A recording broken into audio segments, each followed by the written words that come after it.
Ladies and gentlemen, welcome back. This is the second episode of the Abby Says Things podcast. Now, if you've never listened to the program before, then it seems pretty likely I've really only done one other episode. So, welcome. Feel free to go check that episode out, or don't. That's okay. As always, I am already over my 2-drink minimum, so if I'm slurring a little bit, I apologize. And I probably won't apologize for anything else, especially not mayonnaise. I don't like mayonnaise, I'm just not going to apologize for it. Fuck you. I don't know why I'm weirdly aggressive about mayonnaise right now. It doesn't make any sense. Off the rails immediately.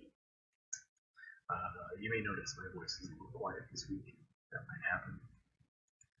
The girls are home, they're sleeping, I'm making sure they don't. So I've got this life hack where if I'm a little quiet for you, turn your fucking volume up. There you go. Wise tips. The old man. I really should have written more in the intro, but I really just wrote the intro. Like, it really was like, I'm gonna come up with some shit in the meantime. It's gonna be on the fly, it's gonna be good, and I just know it's not going to be, so I don't know why I thought that was going to work. But as you've probably caught on by now, I did figure out how to do cascading images in scenes.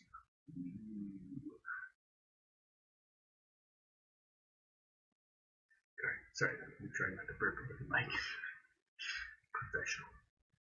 So anyway, we are 2 weeks the NSFL season, of course, and we're going to that tonight. We're going to some of the big events of the week tonight, and I'm going to answer some questions. There you go. It's a little bit of a format now. It's a bit of me just drunk and rambling. I'm still mostly going to be drunk and rambling, but you know. So let's start out with the hottest topic of the week, the one no one will shut the fuck up about, which is generally the same definition as hottest topic of the week. It just sounds different. That's the Bradley Westfield situation, aka Brandon Westfield, if you were on the second Drunkest podcast of the week. So, for those of you who don't know, I don't know who the fuck that was going, but recaps are required. Bradley Westfield went to regression in season 8. It took a couple seasons for them to catch on to the fact that he had regressed below the minimum in certain stats. Overall, it didn't really affect much, I don't think. Orange County didn't win anything in that time period. It's not really a big deal in and of itself, other than the fact that it's a pretty sizable issue. In fact, it's probably the biggest issue that came out of the initial regression.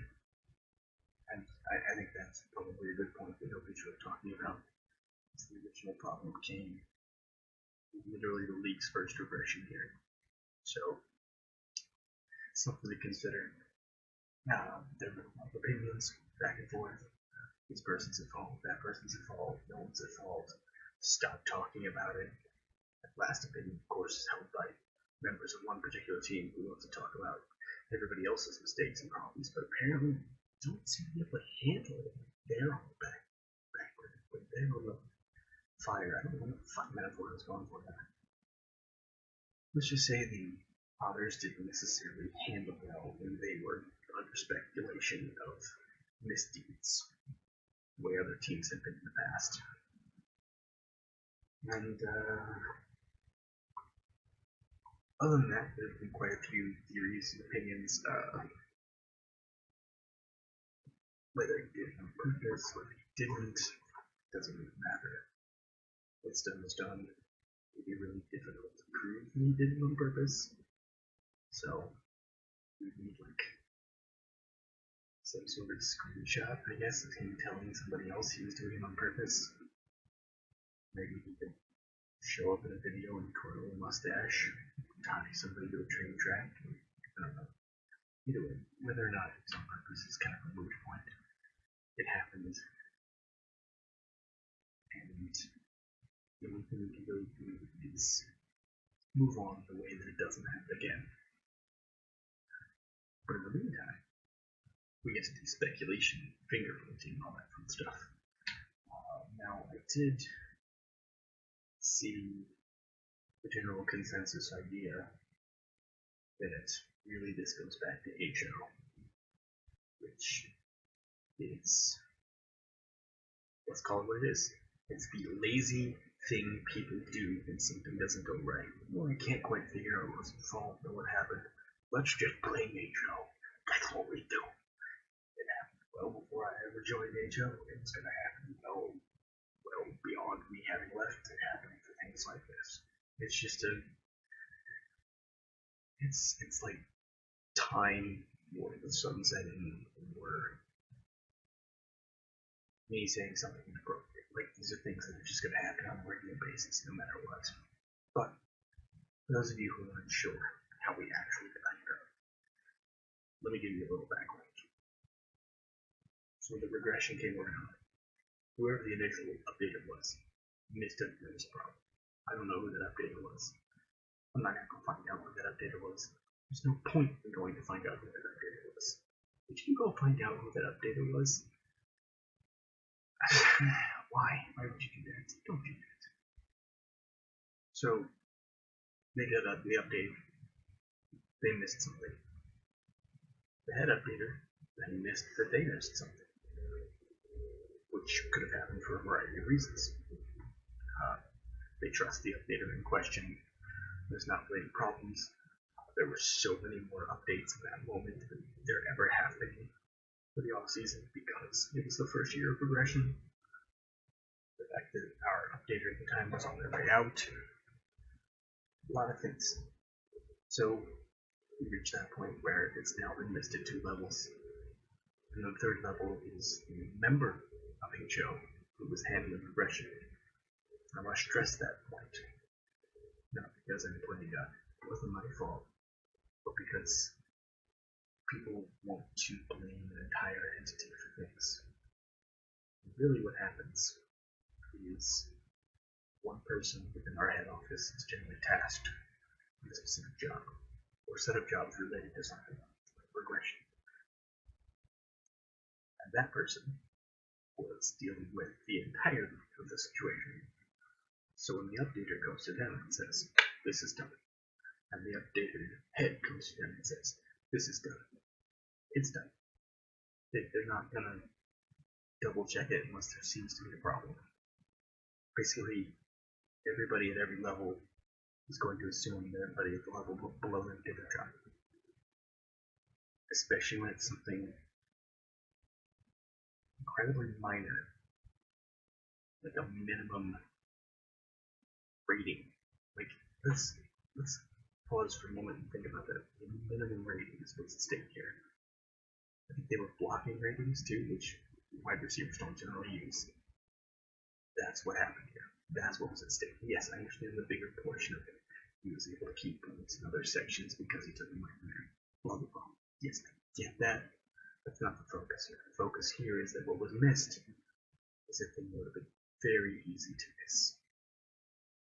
In part because it's such a minor part of what was going on. If you're checking somebody's update, you're going to be checking the important stats. It's human nature. It's going to happen. And you're maybe not necessarily going to catch on to the fact that something that no one pays attention to is something you should pay attention to. Now, it's easy to sit back and go, well, that's their job. That's what they get paid for. They get paid to not make any mistakes whatsoever at any given point. And that's not realistic. It's not realistic at all in like any way, shape, or form. In real life, here, what have you, it doesn't happen. I've made like 7 mistakes already in this podcast, and I'm just sitting here fucking around with my pants on. So that's going to be the part that gets mentioned. Yes, it is. So anyway, we reached a point where multiple levels have come by. The HO representative who's looking at literally every player being regressed, doing the math on all those things, making sure all these teams are handling this, making sure to corral GMs who have to handle regression and inactive players, making sure all these things are happening in addition to their other normal HO tasks at the time. And yes, I know which head office member it was, so no, I'm not going to fucking tell you. So the rest of us at the time go, okay, this person's got it right. And this person goes, okay, the person next to them got it right. And the person goes, okay, the next person next to them got it right. And you get all the way down to that original update again. And really they missed something that fucking any of you would have missed. And don't fucking pretend you wouldn't have. Okay? It was a really easy thing to miss. Super easy. So we come back to now, where people are spending so much time trying to decide whether Westfield is a cheat, or whether, who dropped the ball, who can we point fingers at? And at no point are people going, well, okay, in the future, if we do this instead of this, or if we add this to the equation, this kind of thing will happen again. It's very short-sighted, especially for something that's such a minor mistake on a player who didn't really use any of the stats, on a team who didn't win any titles during that time period, during a time period in which we went through 3 head updaters. Very hard to have that position filled, and the person who held it down for I don't know how many seasons couldn't do it anymore and decided to step down. There was a bit of chaos right in that same time period. So I want that to be kept in mind too for those people who might be coming along going, well, how come nobody else got it? Because they didn't. It just fucking happened. There's multiple people who were all over the place here. There was a point where GMs were updating each other's teams because we were, a little bit under the gun. There's all sorts of situations where something that is incredibly minor like this got missed. Now, at the end of the day, yeah, something happened. It was bad. It was against the rules. It was probably a mistake, but we don't know that it was. Well, we make rules to make sure this shit doesn't happen again, and we move on. Now, I understand tweaking noses. That's fine. I get that. I understand that people wanted to tweak the otters' noses. I'm right there with you. They do more than their fair share of giving other people shit when they fuck them. And they really didn't take it very well when their shit got called on. So I get that. I get wanting to give HO shit, because it's HO. Like I said, since the dawn of time, whatever version of HO qualifies has been given shit, and it will continue to happen until the end of time. So be it. Plus, these people hired Arbonasipi. They deserve to get shit. Just gonna let that shots again. The one I said, I'm the one who would do. But generally, what I hope you take away from this is how easy it was that something like this happened. How incredibly silly and short-sighted it is to try to add some nefarious motivations, or to try to treat it like it's this giant, horrific screw-up, horrific situation that the league can't recover from. Because God knows we're already like 11 of those deep that the league can't recover from, and the league's still fighting. So there you go. That's my thoughts on the topic. As someone who was at least there for part of what was going on. And you're more than welcome to disagree. It's okay. You choose to be wrong. It's fun.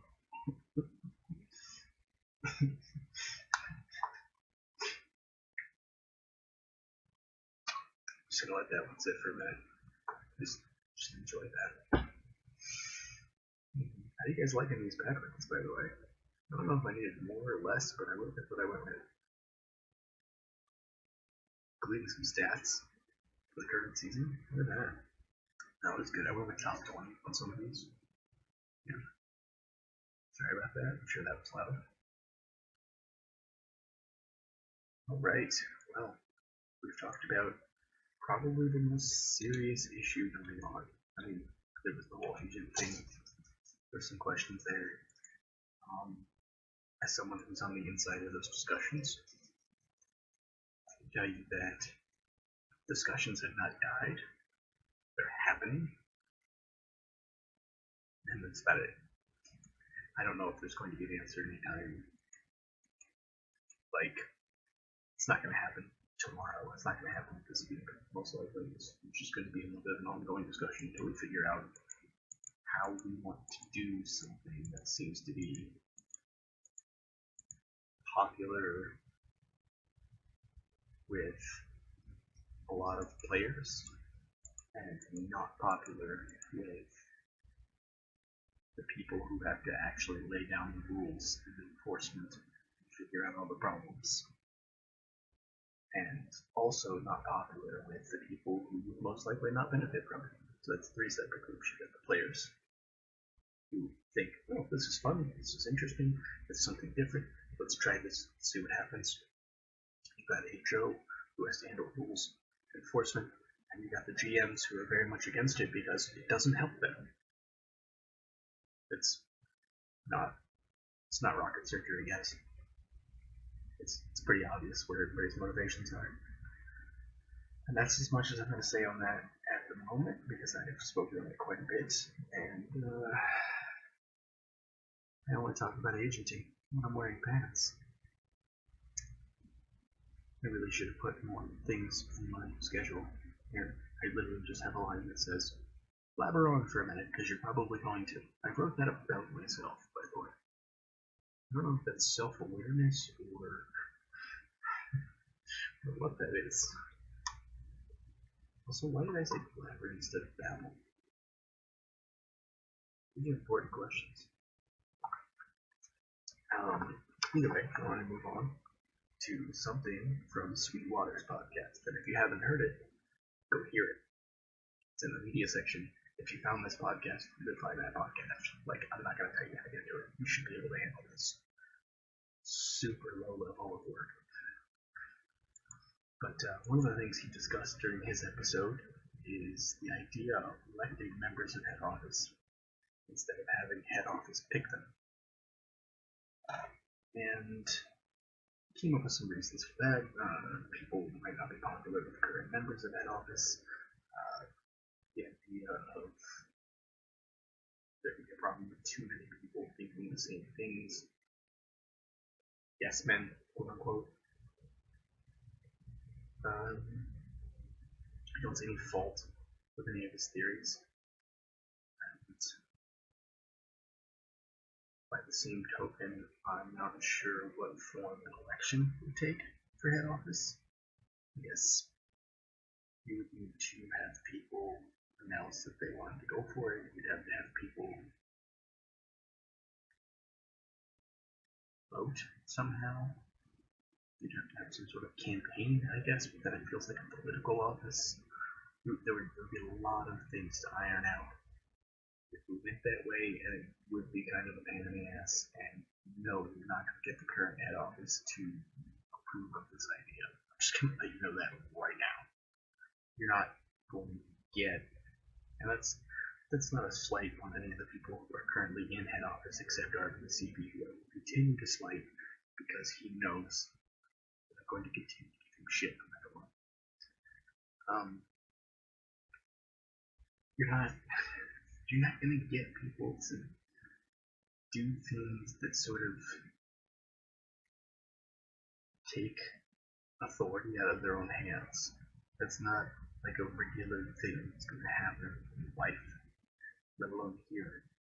Sort of like with the agenting issue, you're not going to get GMs to be like, oh yeah, let's all be excited about a thing that's probably going to cost us more of our budget. Like you're not going to get. It's just not going to happen. The HO is probably not going to approve of this sort of idea. So you would have to have pretty massive player support for it. You'd have to have at least some of the GMs supporting it. You'd have to have, notable people like Sweetwater. Sweetwater in the form of head office himself, and supporting the idea carries some weight. But it's going to be a long struggle to get something like that into place. It's going to take a lot of work to nail down details, how it happens, when it happens. what the results are, like 51% of vote is going to be enough to get you in. Is that going to be a thing, or is there going to be a threshold? Are current members of HO going to be allowed to vote? Who and what and how? There's going to be a lot of things that need to be ironed out before an idea like this goes forward. That said, as another former member of head office, I would also like to lend my support to this idea. I know I just gave you a whole bunch of reasons why it was going to be stupid, difficult, a pain in the ass, and why we're never going to win it. But I'm with Sweetwater. I think electing our members of HO would be a great idea. So that's two of us. We'll see what happens from here. It might go nowhere. It might go somewhere. Who knows? But understand that if you get in behind this idea and you want to be part of this idea, I'm not saying I'm in charge of it or anything. I'm just giving you views. I'm just letting you know from my perspective what it's going to take. It's going to be quite a day. You're going to have a lot of work that goes into making that a reality. But you have my support. Bam. How do you like them apples, bitch? I don't even know who I'm saying that to. It just felt it needed a punctuation of some kind. So, there's that, right? And oh man, oh man. Let's take a quick, not break. Break is the wrong idea. Let's take a quick interlude here and check out what's going on in Discord. It's a shout out on that podcast. Let's see who responds. I bet money it's going to be Dwyer. He happens to be a point. Let's see, for those of you who've never done any sort of broadcasting, what we're doing right now is barely concealed filler. And I'm just spreading out the standard listed subjects on a schedule a little bit to fill the time. Hopefully be entertaining in the process, but that's more of a secondary thing. Really, nobody responded. I guess I should have figured the middle of the night no one was going to respond.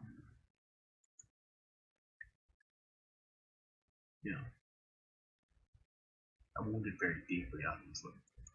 This is really going to affect me when I'm pooping the dreams later.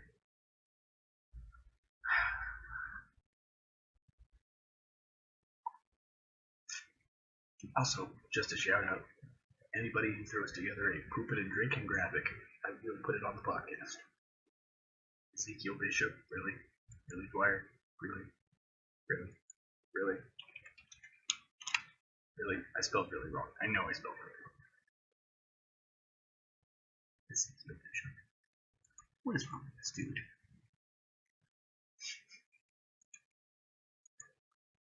I still feel like this podcast is a lot tighter and more well structured than last week's. The OG Gordon Sager. Oh look, HO bands together. Just like I was just talking about. They don't know that I wasn't just talking about it. On the podcast. I want to make that clear that that's what I'm saying. Wow, they answered as one. Oh yeah. We're whipping into you guys tonight. Me and my special guest. They don't know I don't have a guest. Joe Chat is an interesting combo right now, but no leaking. Really? JB? Now they're just speculating who IJB? What the fuck is IJB? I'm legitimately getting paid fake league dollars for this bullshit right now. Oh, this is amazing. They're the ones paying me. Isn't that best? Really?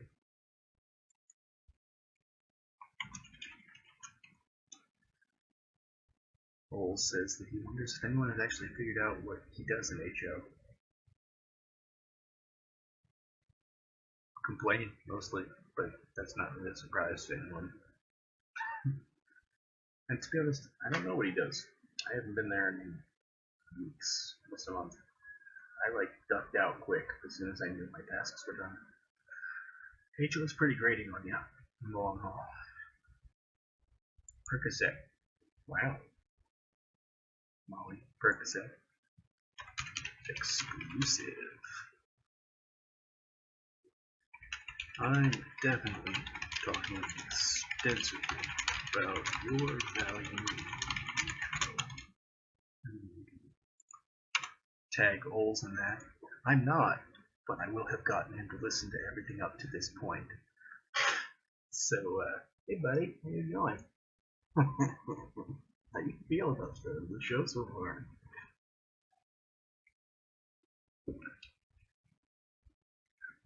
I definitely, yeah, I talk like shit. Everybody knows I type like shit. Well, thanks for the interlude between topics. It just goes to show Willie and Kendrick are wrong about you having no value, which will probably stir up some shit. Won't stir old shit. Won't still stir. But I can't say stir. Question for the podcast. There was a thread for questions. There's a thread for questions.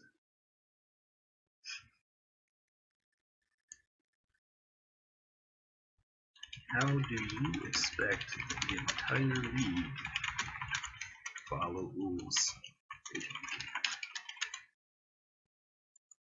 Now he's speculating that both Kendrick and Willie are on the podcast.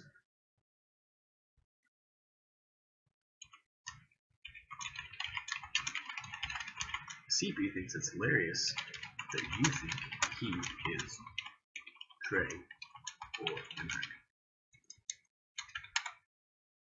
I could say Trey or Joey, but they don't really know his name is Joey, which I only know because we were in a fantasy draft together. His name is Joey, and he's from New Jersey, and that should explain a lot of things to you about Kendrick. And if you don't understand that, ask me or the other Adam. We'll tell you. All the people from fucking Jersey. That makes sense. Although other Adam is moving to Texas apparently, so congratulations, you're getting out, buddy. CP is a bum. Oh, that's rough. Tell him Trubisky sucks. Wait, where are they saying I have no value, Rachel?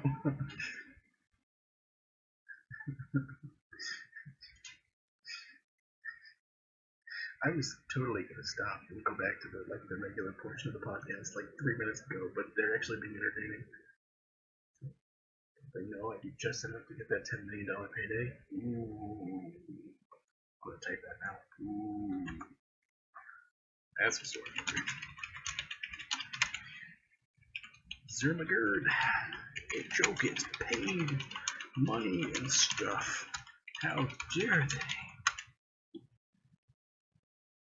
I think I'm supposed to write Zermagerd, but I wrote Zermagerd, so I'm just gonna keep it. Well, anyway, this pointless interlude is done, so let's get back to the topic, and the next topic I want to talk about is the NSFL season so far. We are 2 games into the season. The first week is done. Things have not shaken out so much, but stuff has happened a little bit. There were some obvious, Liberty and the Raiders are terrible.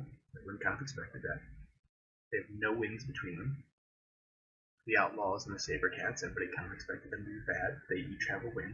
One over the Liberty, one over the Raids. Not a surprise. All that is basically really expected. Not all that much to really add there. Dwyer is currently claiming that he embezzles shit. How does one embezzle? Fake money. What does one embezzle fake money? That's a pretty good question.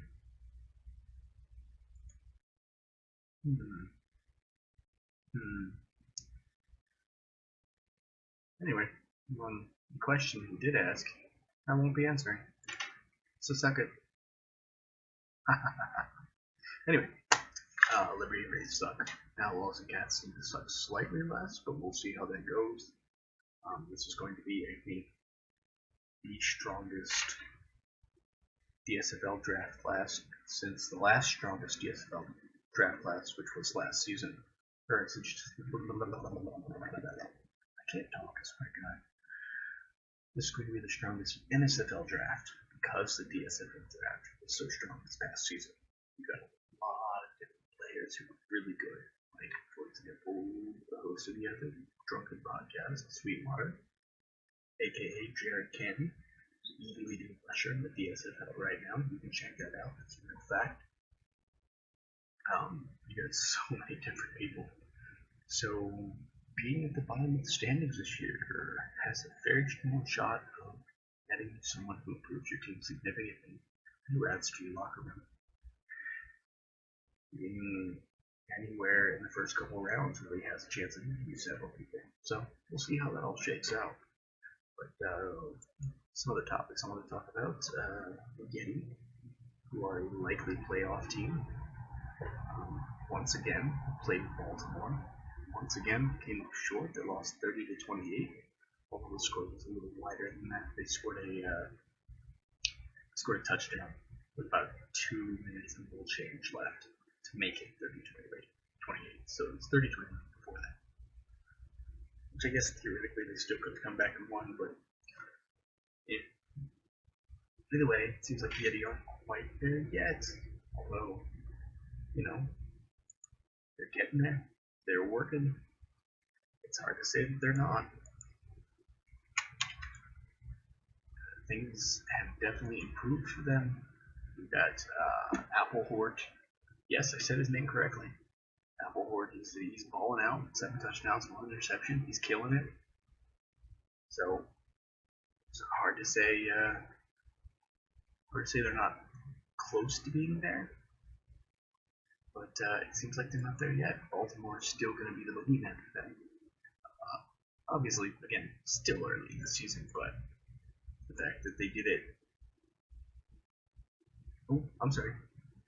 Let me correct the misconception there, because it sounded like I intended to say the game was in Baltimore.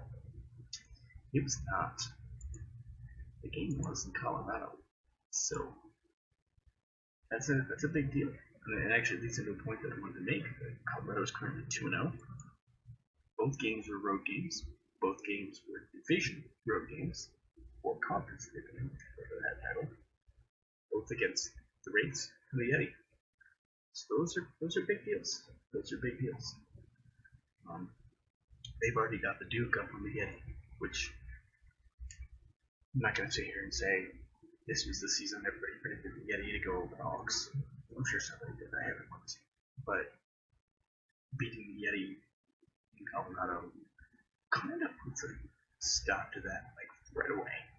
Like, week 2, that dream is sort of over, and the Yeti are just hoping they can get lucky in the playoffs at this point. I mean, they gotta get to the playoffs, but they're probably getting there, so let's call that what it is. But yeah, Baltimore being 2-0, both in road games, one of them over probable playoff rival. It's pretty big. Pretty big. And if some reason the Yeti collapsed and didn't make the playoffs, it's going to end up being the Rays anyway. And that's the other team they beat on the road. So, huge. It's huge. It's very huge. People are talking about it. So, that's where we are. That's where they are. That's where the NSFC is. The weaker sister conference, as they've always been, as they continue to be. Seriously, it just is what it is. Like, people keep not wanting to accept this. It is what it is. Baltimore looks like they're running away with it. Let's see how that plays out. I assume people will expect me to talk about the other second line, of course, who lost a tough game on the road to Orange County. After beating the crap out of Liberty at home. That's pretty much it. Like, the Orange County game could have gone either way in terms of testing It's just one of those things that happens. We'll get them when they come to NOLA. You can only today was a bad day. Monday's another day. Like that's how it is. That's what I said in the chat. That's the effect we have to have. Oh, Dwyer's still going on.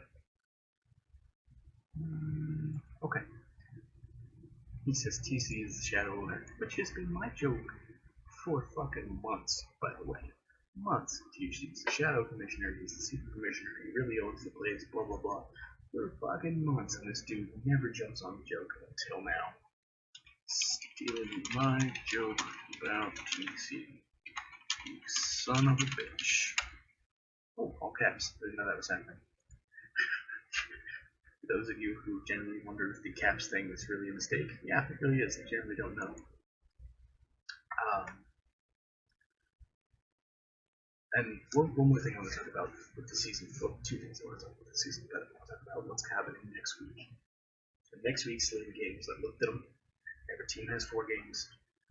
It's going to take us to almost halfway through the season. Most of these games aren't all that important in the grand scheme of things. I'm not saying your game is not important. It's just not important. I hope that clears it up. We have essentially 2 games that have pretty solid importance. One, some point this week, Baltimore will be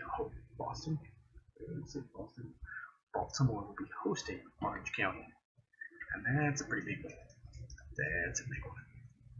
So Orange County can sneak a win there. It's huge for Orange County. Very bad for Baltimore. We'll see how that plays out, but Baltimore definitely needs to win that game. The other one is going to be Colorado hosting the New Orleans second line. Part because it's the kind of game that a road team could steal, which could hurt Colorado, or it's the kind of game that reinforces the point that Colorado is to be reckoned with. I'm sorry if you hear the chair squeaking in the background. It's just a thing you're going to have to live with in your life.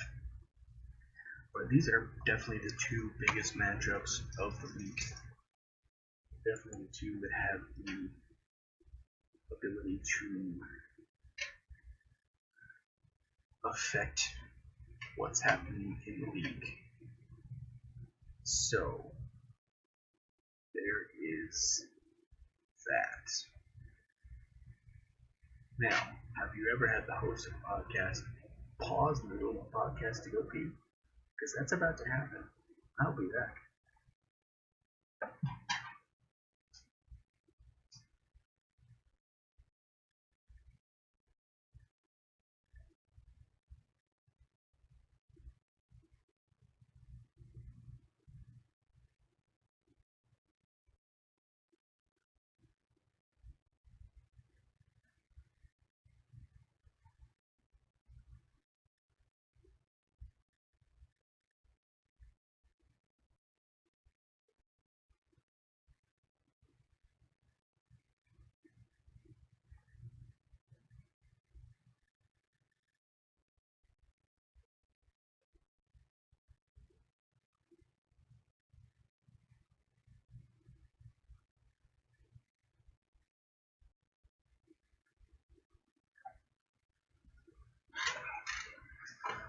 And that's what happens when your host drinks a little too much and doesn't actually know how to pause a broadcast without stopping it.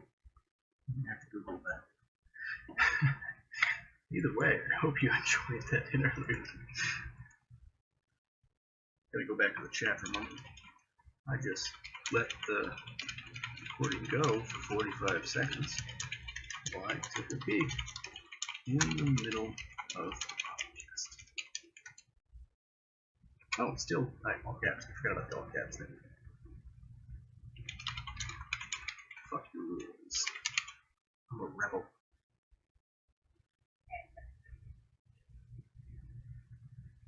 Seriously, this is probably the worst podcast. The worst podcast. I don't think there's anything cool against that. You can't say that. White man. I don't know what the hell that means. Anyway, one last thing I want to discuss about this season. Very interesting situation we've got going on in Orange County. For a little background, There's a specific word that members of the Orange County Otters roster and staff don't like hearing. That word is system. Don't like the word system. And they're full of it. Just full of it. There is shit. It's piled together and it is labeled Orange County Otters because they are full of it. They keep taking it as an insult, and that's dumb to me, but whatever. They run a great team. They figure out how to put their people in the best positions to succeed, and their people do succeed consistently over and over again. They outwork and outperform their TPE at absolutely regular levels. As noted during the MVP discussions before the awards were voted on, a member of the Orange County Otters has led the league in touchdown receptions 6 out of 9 seasons. And that's been different people. Robert Phelps, Bradley Westfield, Jordan Yates, Carlito Crush. 4 different people. 6 different times in 9 seasons. So the entire rest of the league combined. 3 seasons. This one team, 6 seasons. They're always at or near the top of stats. They've got rookies who've led the league in sacks, who've been very close to doing so. There was the one year where there was, 5 or 6 Otters in the top 10 in sacks. They do all these different things very, very well. And they don't like when you say it's a system. But it's the fucking system. Get over it. It's reality. Deal with the fact that you're good at what you do, and just accept the fact that that's what it is, bitch. God damn, I've never seen somebody or a group of somebody who's like so averse to admitting, yeah, we're really good at planning what we do. Like, it's not. Anyway, if you wanted more proof, if all the proof that came before wasn't enough for you, I turn your attention to the case of rookie quarterback Gus TT Showbiz. In case you don't know, the extra T is for extra talent. And it certainly seems to be that way, doesn't it? Through 2 games as a professional, he has passed for over 500 yards. His accuracy is almost 55%. He has one of the highest quarterback ratings in the league.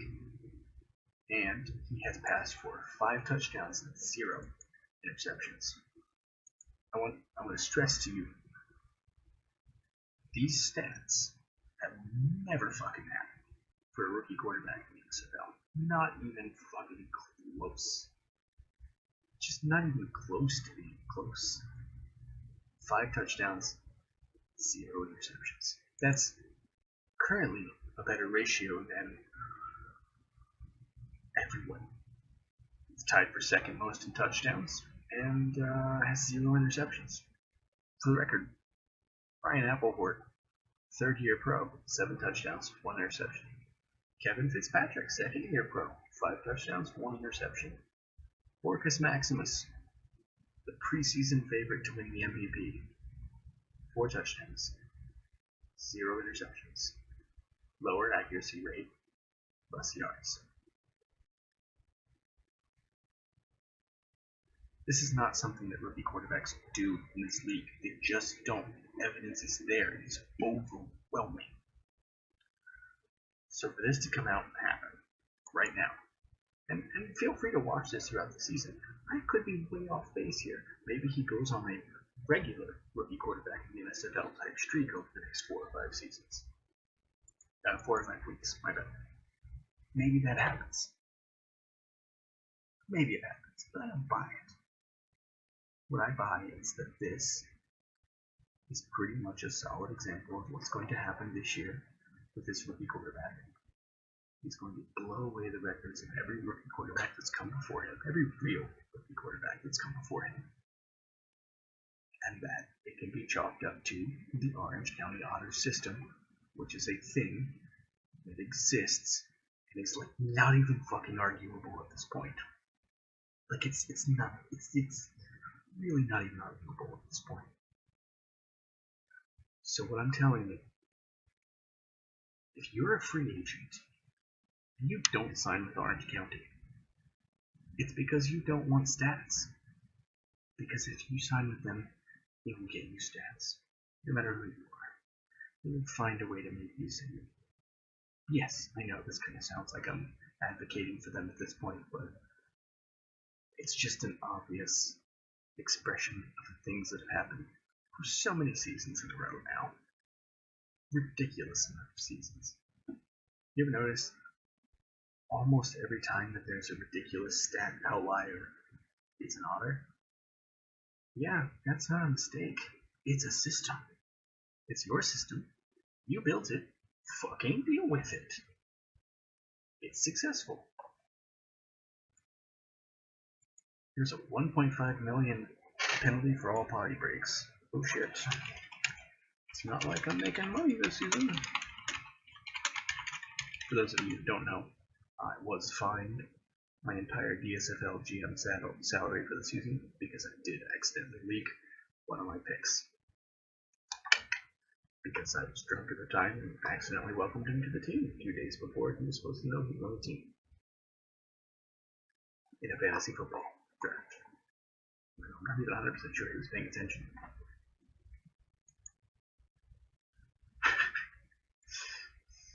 See, if I was in the Orange County Otter system, those kind of shit wouldn't happen.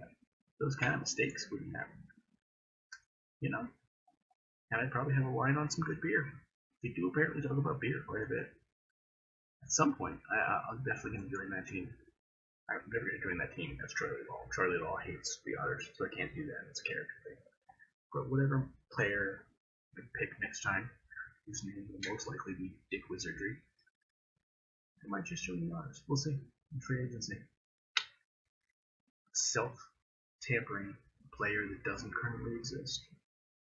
Yeah. What do your rules say about that? I'm going to ask. Currently, on air, self-tampering player that doesn't actually exist yet. Your move, HO. Boom. And while we figure out what they want to do with that, why don't we go answer some questions? I asked, of course, about a day ago. I asked anybody in the league who wanted to throw some questions up during this podcast. I have not looked at the thread at all, which is either about to be very believable or very not believable. So let's see. I should have that queued up so that I could to make it really, really smooth in there. But obviously, smooth and professional is not my strong suits. All right, here we go. First question is going to be from Casey Colby, so this should be fucking interesting. I'd really like to hear your thoughts on the Westfield situation. Fuck it, really, dude? Even when he doesn't know. Well, you've heard them now. Thoughts on how long you'll keep Law around? That is a good question. The general plan right now that I'm working out with my GMs is that Law will play through this year, season 10, and then probably retire before season 11 starts, so that I can be drafted in season 12. In theory, that will be running back or linebacker. We'll see what happens from there. Now, granted, I might come to the end of the season and be looking at record books and thinking 2 more seasons instead of 1 would be good for this or that or the other thing. I know a lot of people don't think of Law when they think of Hall of Fame type receivers, and that's because, as I said before, it's okay for me to be wrong. It's totally okay. But in reality, Law came into the season number 12 all time in receptions, and so I'm kind of looking at that because literally everybody ahead of me on the list played at least a season longer. So it's kind of do I have the ability to catch up and surpass enough people? What's going on there? So we'll see what happens. It's a little bit open, but generally the idea is probably this season and next season. But it's tentative. Alright, next question. And by the way, even though I just gave you a little credit, kudos to Colby back on that season Kevin Fitzpatrick is having thus far, which is good. It's good. Second question comes from, I'm never even going to try to say his name. I'll just say Nunk. I just call him Nunk. Even in my head, I'm like, I'm not going to try to fucking say that. Last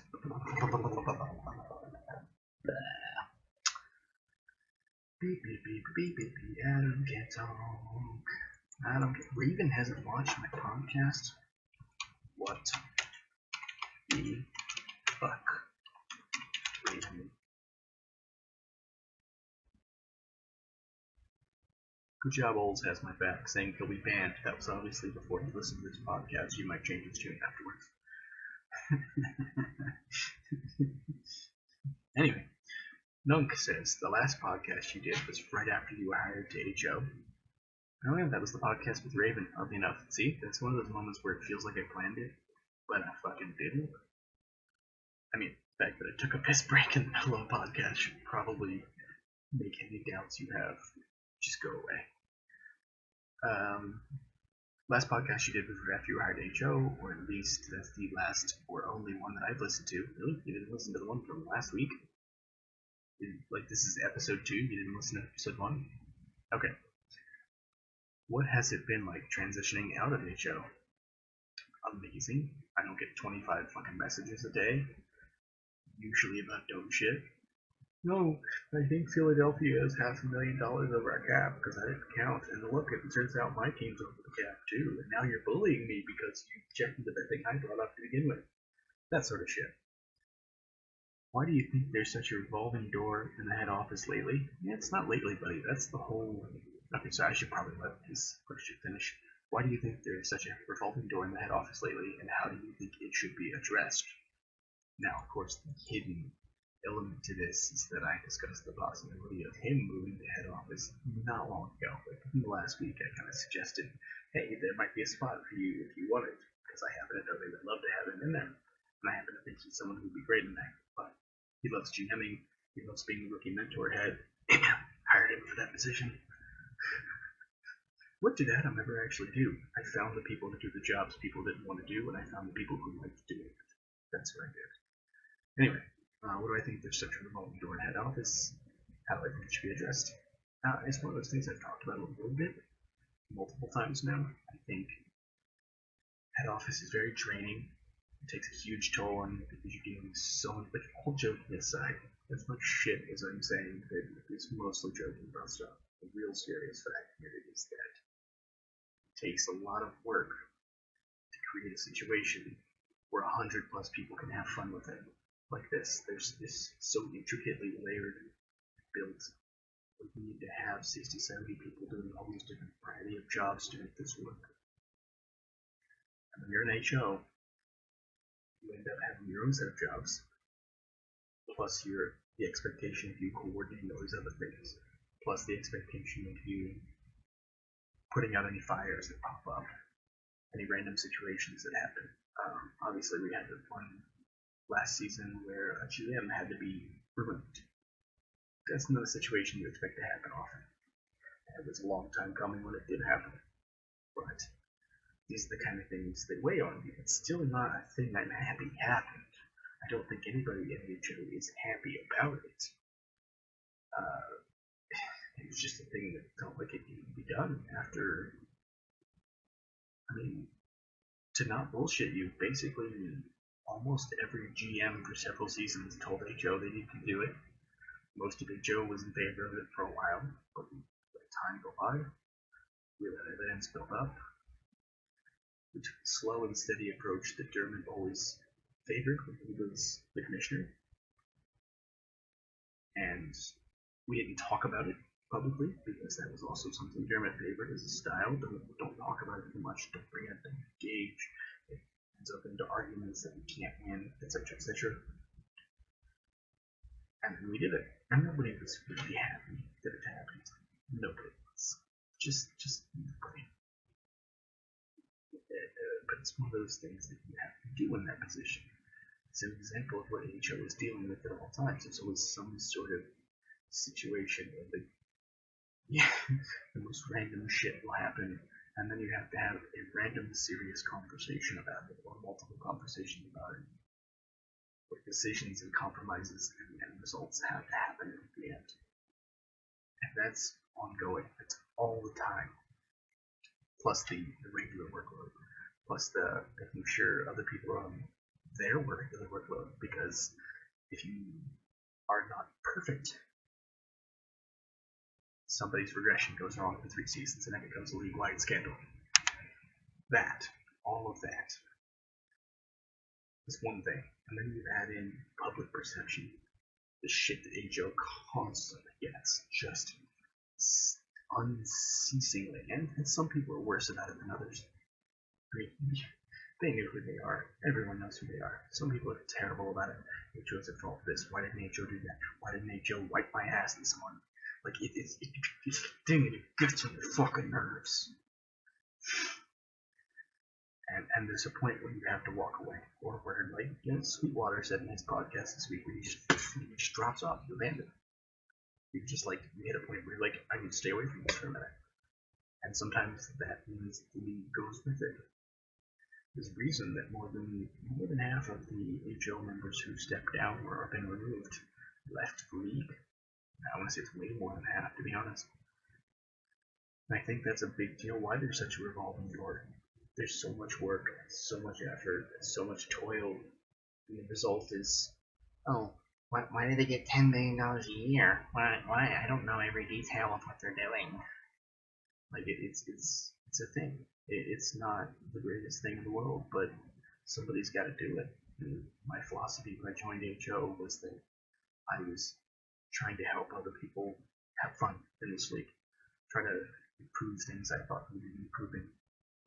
And I feel like I got some stuff done, not as much as I would have liked. And of course, I made some mistakes as well. It's going to happen. But I feel like there are things I can point to and say, I helped make this better. Like the rookie mentor. Since I already bragged a little bit about it, I'll use this as an example. It basically didn't exist. And I took over the project of making it better. I found the right guy to lead it, and I helped him put things together, and I got the fuck out of the way. The guy who asked this question, weirdly enough. Sometimes my train of thought goes back to the station, and I didn't even know I was going to get there. But it's a rough job. That's really what it comes down to. It's a rough job with no love, and you're begrudged the money you earn from it. You do things like having to sit for games and watch games be streamed. It's the most boring fucking thing, and it saps the joy out of it. And every AHO member has had to do it at some point, usually more than once. You just have to sit there and watch the stream to make sure the streamer is not cheating, make sure the simmer is not cheating, and usually you're losing out on watching games with the rest of the league, going with the Twitch chat, having fun with everybody, talking about the games that are happening. Whatever HO member has to watch that basically loses that shit just completely. Because usually it starts a time before the games start, but there's some overlap. So you're going to be missing shit. And even then you already know what's happening, assuming you're watching closely, which you should be. And that's extremely difficult too, because a big part of this league, the way we've built it, is those broadcasts. And there's always an HO member who gets stuck not really being able to enjoy it the way everybody else gets to. And they get begrudged the $10 million they make a season. They don't get to participate in things like mock drafts because they're there for the draft. But they're begrudged the money. They're begrudged not making solutions to problems immediately without, consulting other people. They're begrudged all these things. And I think that is a big part of why there's so much turnover. Why there will continue to be so much turnover until we get a better handle on that sort of thing. I'm shocked that someone like Dermot, for example, lasted as long as he did as commissioner, because he got it more than anybody. Every problem was his fault. Somebody literally made a website that says Dermot sucks. Like, and I get that generally that stuff exists as a joke. Believe me, I'm the last one to begrudge somebody their shitty jokes, obviously. But that shit takes a toll. For someone who's working literal hours a day, that thing that does not pay them, like not real money. You're there sacrificing a little bit of your fun to help everybody else have fun. And the part about how it should be addressed, I really don't know. I don't know. If we went to an election format, and I'm really just spitballing here because it was already brought up, it happens to be in my brain. If we went to an election format, there could be terms, set terms. And I think if people were to have set terms, say 2 seasons, I think 2 seasons is the perfect time to spend as a member of HO. That's just my personal opinion, having been people go in, do their time. Yes, it sounds like prison. I'm fine with that metaphor. And then get out. And then I feel like there would be less stress, and we'd lose less people who were in HO, and perhaps if there was a static ending to it, people who have a lot of opinions but haven't been willing to step up and do fucking fuck all about them might be willing to try. Who knows? I think I'll just move on to the next question, but I hope that answered. I hope people are more informed than they were before they read this. Still can't say his name. Young TB wants to know, biggest hot take for the season. Well, that's what I have Smithster for. Mostly, it's the hot takes. Biggest hot take of the season? I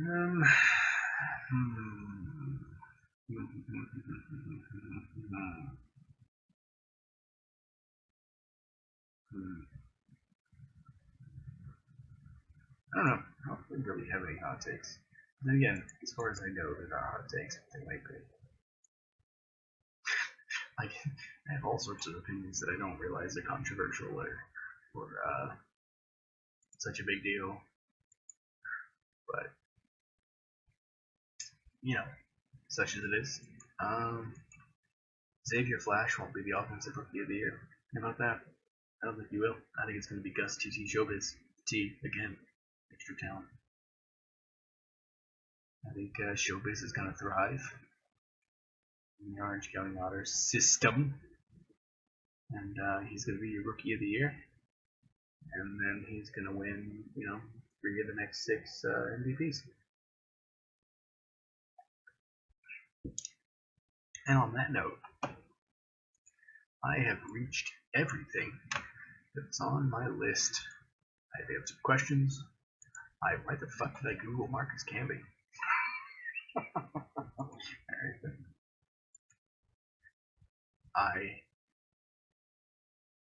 Oh, cool. Bowles has said he's never listened to a Sim League podcast and never will.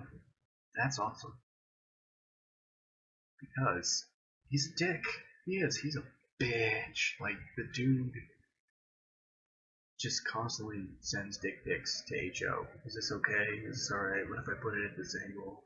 Like, I'm pretty sure he's that dude who still thinks the Beatles are overrated. He's like that guy. The Beatles are overrated. It's okay if I park in 4 spots at once. I'm important. He's that dude that shows up 10 minutes to close at the restaurant. Like, well, you have time to serve me, and I'm gonna sit over there in the most crowded section of the restaurant. It clearly has all the people in it. It is clearly being manned by the overworked server. He's that guy. He's that guy that goes to a business, looks at his watch, sees that it's closed, and then tries the fucking door anyway. He's that guy.